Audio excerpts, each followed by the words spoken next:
I love the story of a conversation at an English country house at a dinner party, where the hostess started up the question of death and asked the various guests what they thought was going to happen to them when they die.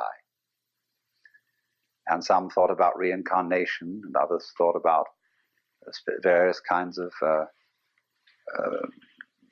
different planes of being, and others thought they were going to be annihilated. But none of the guests had answered except Sir Roderick, who was a kind of a military type, but a very devout pillar of the Church of England. He was the church warden, chief of the vestry in the local country parish. And the lady said, "Sir Roderick, you haven't said a word. What do you think is going to happen to you when you die?" "Oh," he said, "I am perfectly certain that I shall go to heaven and enjoy everlasting bliss, but I wish you wouldn't indulge in such a depressing conversation."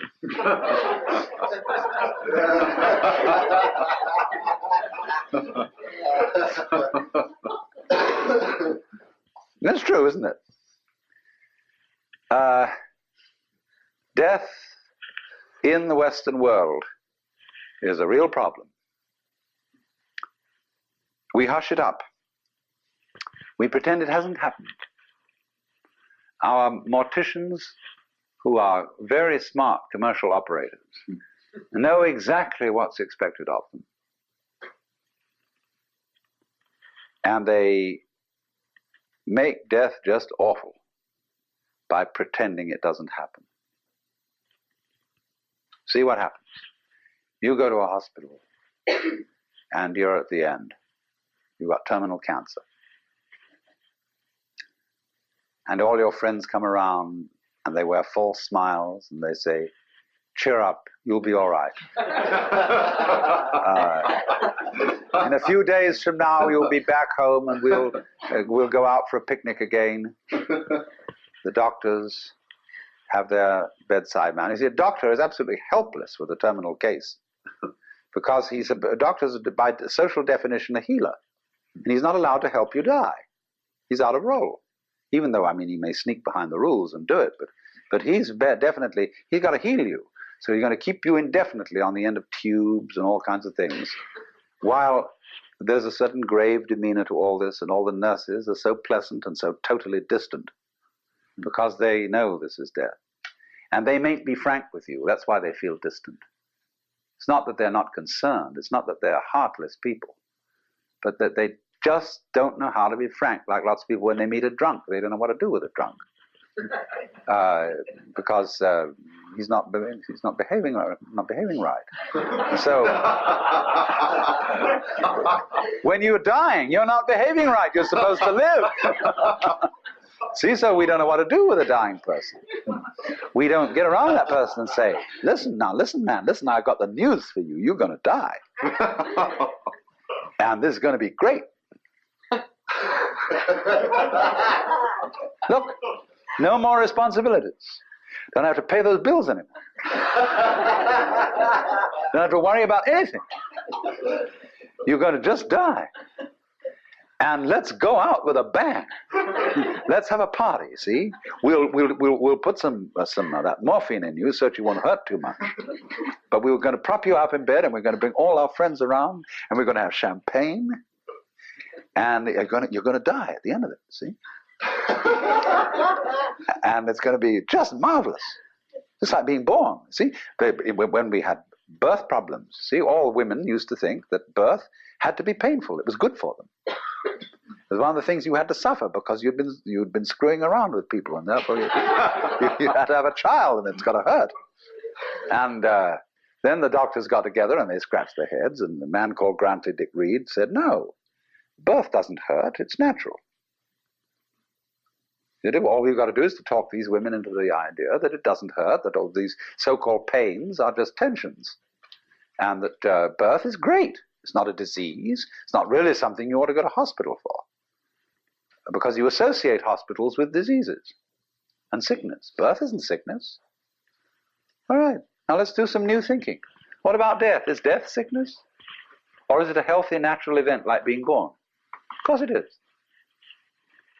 So, I mean, a little change in social attitude about this will fortify everybody else. I mean, if I'm alone and all my relatives are going, and kind of pretending to me, it's going to be hard for me. I've got to challenge the whole bunch of them and get my dander up and say, listen, damn you, I don't want all this thing around here. You've got to take a different attitude about my death. Well, that's hard. But if everybody helps me, and we do, we're all one body, if they all come around and say, congratulations, you're going to die. Liberation. Liberation now, you see.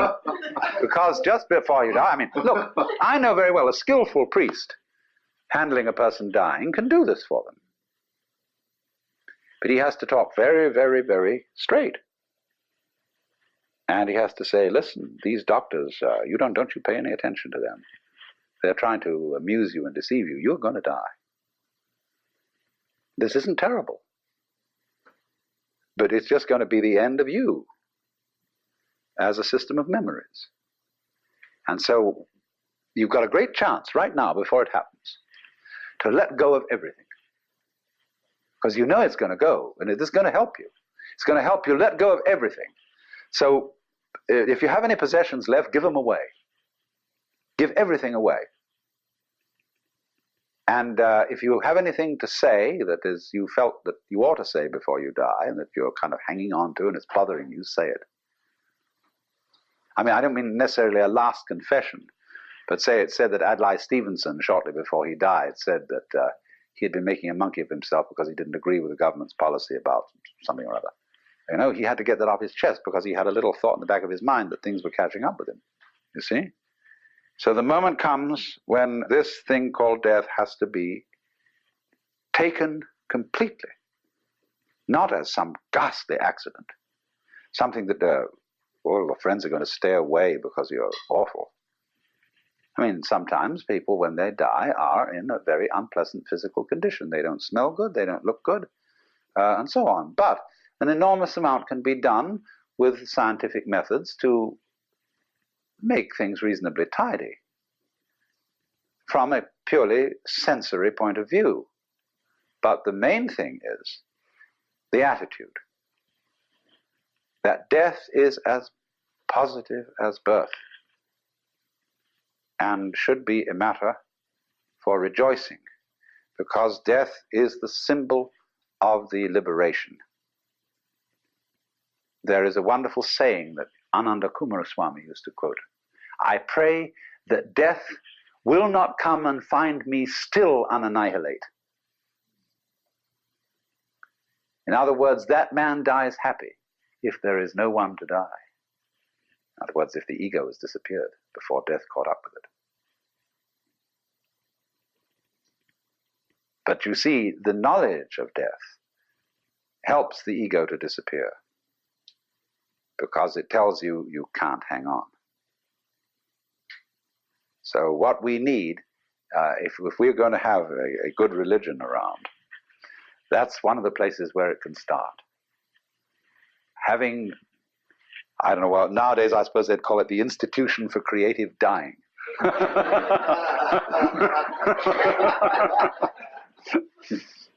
But something like that.